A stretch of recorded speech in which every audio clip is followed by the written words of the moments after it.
Now, 2006. How long you been here? A little over 400 years.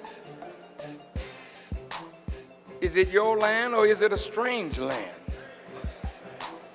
Strange customs carried out in this land, but you have adopted all the strange customs of the stranger. This is not the way you lived in Africa. This is not the way you lived in the Holy Land. Sorry. You have adopted all the ways of the stranger. And you have become estranged from yourself.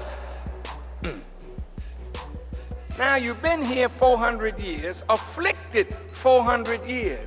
But the scripture says, that nation which they serve will I judge. Now you all can talk about America. I got to tell you the truth. This nation is under divine judgment as we speak. This nation is going down. Not because you put it down, but because the hand of God is on America for her evils done to you and others, but mainly you. You can take it or leave it, but I got to say it. Now the enemy is very smart. He knows who you are. He knows your destiny. And he knows that God is after you. My God, he calls me. He calls me by the thunder. I hear him call within of my soul. I ain't got long to stay here. We used to sing them kind of songs. You ain't got long to hang out in the ballroom. You ain't got long to hang out in the crack house or the whorehouse. You ain't got long to party shaking your behind and being the low-life creature that the enemy has made. Those days have come to an end, and within the next year or two, hear me. And even if you don't, you're going to remember what I said. Whether I'm living or dead, you'll face every word that I'm about to tell you.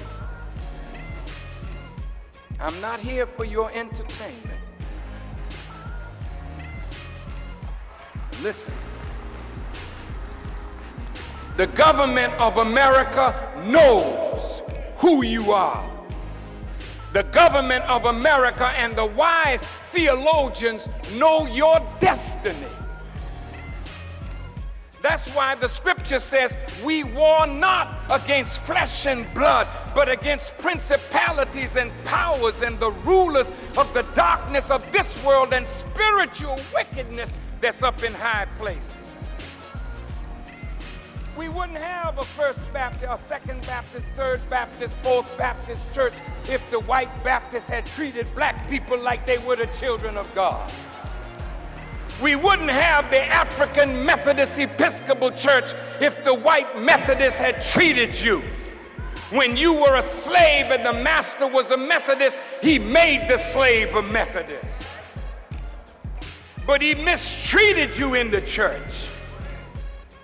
Because racism, white supremacy is embedded. So you formed the African Methodist Episcopal Church. Not because you wanted to, you were forced to. You formed holiness.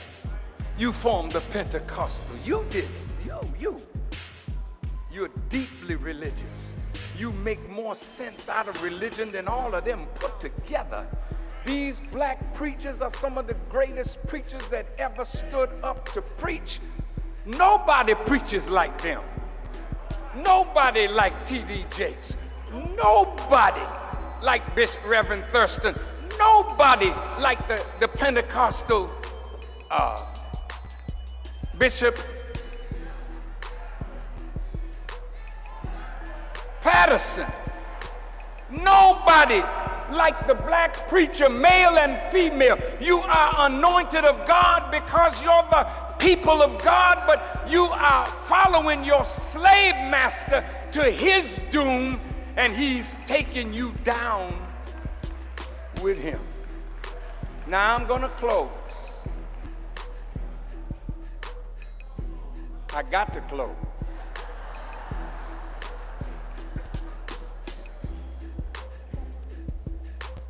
Pharaoh saw the children of Israel multiplying,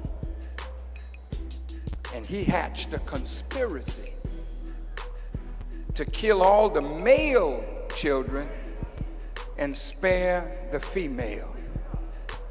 What's happening to the black male? The black male is being destroyed right in front of our eyes. You go to black colleges and universities, from 70%, maybe as high as 60% female, 30 to 40% male. Where are the brothers? They on the corner. They stealing and robbing and selling drugs and making whores out of children. They in prisons. They're not bad people. It's circumstances.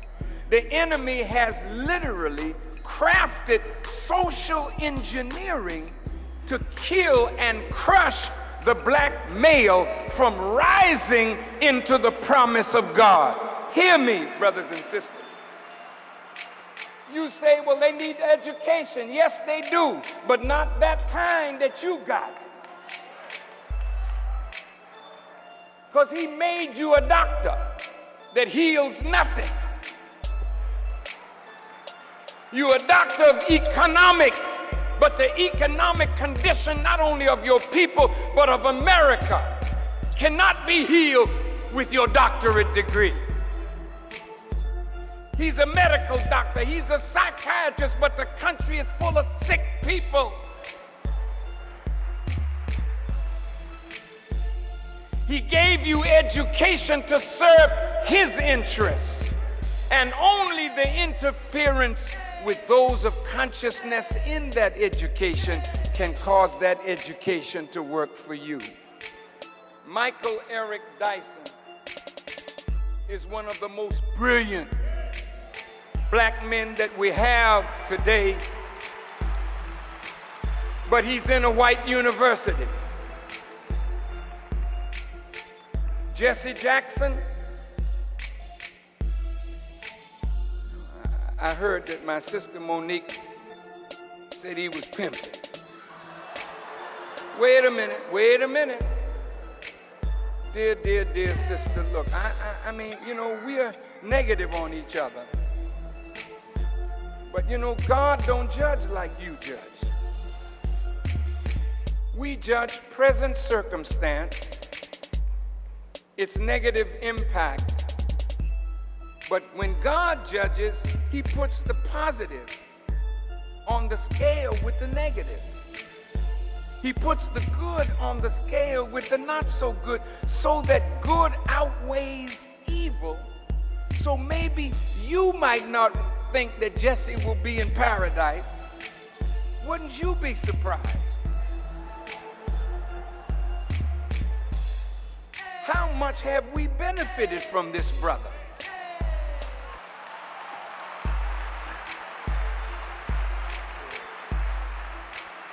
We might have a problem with this aspect or that aspect of Jesse Jackson, but I'll tell you something. This is from my heart. Jesse Jackson served black people immeasurably. When that man stood up to become president of the United States, and you saw that man debate the best that white people have to offer and beat them hands down, he gave every little black child hope that we can rule this country.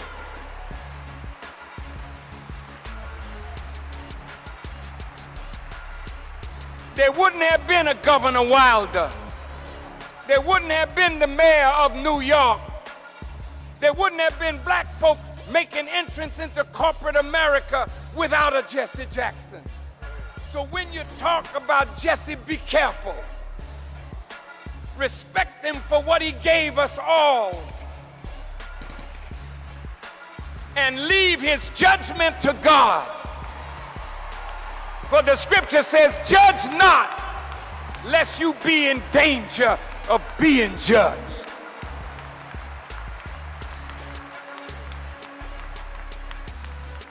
So I would respectfully say to my sister, I love her. If you got in trouble with the police tomorrow, you'd be happy to see Reverend Jackson show up on the scene.